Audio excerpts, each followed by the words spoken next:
Hey folks, welcome back to the channel. Today, we're going to talk about credit.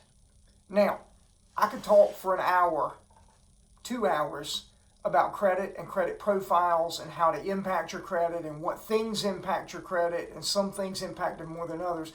We'll get into that in another video. Today, I want to talk about a handful of questions that I have come up all the time, and let's just kind of go through them. So the first one is more of a comment, and I will have individuals that will come to me and say, I want to buy a house, but I don't want you to pull my credit. I've heard that having my credit pulled can hurt my credit scores.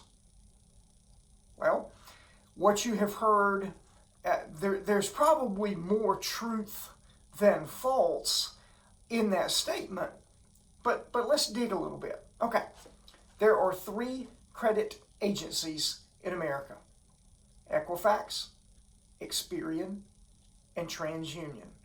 Each of those entities have created their own proprietary computer model that assigns a numerical score to your credit worthiness. You've heard it called your credit score. They keep that a secret, much like NASA would. I think Area 51, there's more known about Area 51 than there are about how the credit agencies assign values in their computer models for assigning score. So, yes, we understand that having your credit pulled, a credit inquiry, can impact your score. It's a necessary evil. It has to be done to be able to obtain a regular mortgage like you would find from us or any bank or any reputable lender that you would go to. So we have to take that into account. Now, I will say this, while we cannot say definitively to the number, I will say in 33 years, and by the way, we didn't have credit scores that long, so probably for about the last 25, 6, 7 years, we have relied on credit scores, and we have begun to rely on them more and more and more. But we rely on credit scores. What I have learned is that having your credit pulled for mortgage purposes might impact your score. It might make your score go down 1 point, 2 points, 3 points. We can't say definitively because your score, it's like a living organism. It's changing every day. Your score changes. It is not a static number. We'll get back to that in a minute. Anyway, if you have a 750 credit score, an 800 credit score, it doesn't matter if your score falls. And it may not, but if your score falls 1 or 2 or 3 points, it just doesn't matter. There's no mortgage product that will preclude you from obtaining that mortgage if you have a 750 score and it drops to 748 because we pulled your credit, because we have to pull your credit. Now, if you are an individual that has a credit score that is 661, 662, there are some programs that have a cutoff at 660. We just don't know until we pull your credit. If you've used one of the credit agencies' public model that they provide, Credit Karma or Show My Credit or something like that, and they tell you that that's your score, then we want to be careful, but there's really no other way around it. We have to pull your credit.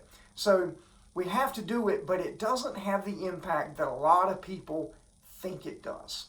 I've heard people ask me, another question, is this a soft pull or a hard pull? Well, the first thing I say to that individual when they ask me that question is, good for you. You've done your research and you understand a little bit about credit and credit scores. Now, the answer is our pulls are hard pulls. When you go to purchase a vehicle at a car dealership, it's a hard pull. When you go to get a credit card, it's a hard pull. If you apply for employment somewhere and that entity may or may not ask permission to pull your credit, it's a soft pull. Our lenders, one of the last things they do before we finalize the transaction in the days leading up to when you will be closing on that transaction, they will go back in and review your credit to make sure you haven't gone out and done something you shouldn't have done and obtained some other debt. That's a soft pull. Soft pulls do not impact your credit. Hard pulls will impact your credit. Now, the credit management system that I'm using, and I hate to name names because there are many of them, but the one that's popular, it comes off the top of my tongue, Credit Karma. There are many places just like that. They say my score is 750. Why is yours different? Well, remember what I said a minute ago about the credit agencies treasuring their computer model like a NASA secret? Well, they're not sharing that information with all of these third-party entities, Credit Karma and ProtectMyCredit.com or whatever those are. So those entities have created a model that mimics what they believe is happening with the three bureaus, and they're doing the best they can. It's reasonable, but it isn't always going to be exact. It will not always be the exact same score. Now, one other thing that comes up, well, I had my credit checked in February, and it's June now, or I had my credit checked 6 months ago, and my score was 700, 750, 780, whatever that happens to be. Well, I had it checked, and that's what it was, and now it's different. Why is that? I haven't missed any payments.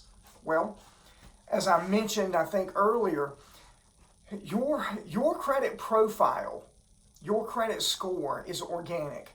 It is always moving as information is provided and input into that computer model. This morning, you could pull your credit. And if something pertaining to your credit has changed and that information has been put into the various agencies' computer model, then your score will likely change as well. A score is ever changing. It is not always the same. There is a rule of thumb that most creditors will report your credit profile on a monthly basis. Maybe it's the end of the month or the first of the month or something like that. That's not a definite, but we believe that's generally when it happens, but we can't control when your particular credit entity, whether it's a car loan, a credit card, home loan, a student loan, we don't control when they share that information with the three bureaus, and the three bureaus input that into their model. So it changes on a daily basis. We will often have people come in and say, well, I just paid off a couple of debts, and it's it's the third week of the month. And we may say, well, your best course of action would be for us to wait until the beginning of the month and then pull your credit. By doing that, we believe that's given your credit provider an opportunity to share that profile information with the various bureaus so that they can put them in their model. It's not an exact science. There's a lot of stuff that goes on with your credit. Again, as I said, I could talk for hours about credit. That's all I'm going to share with you today.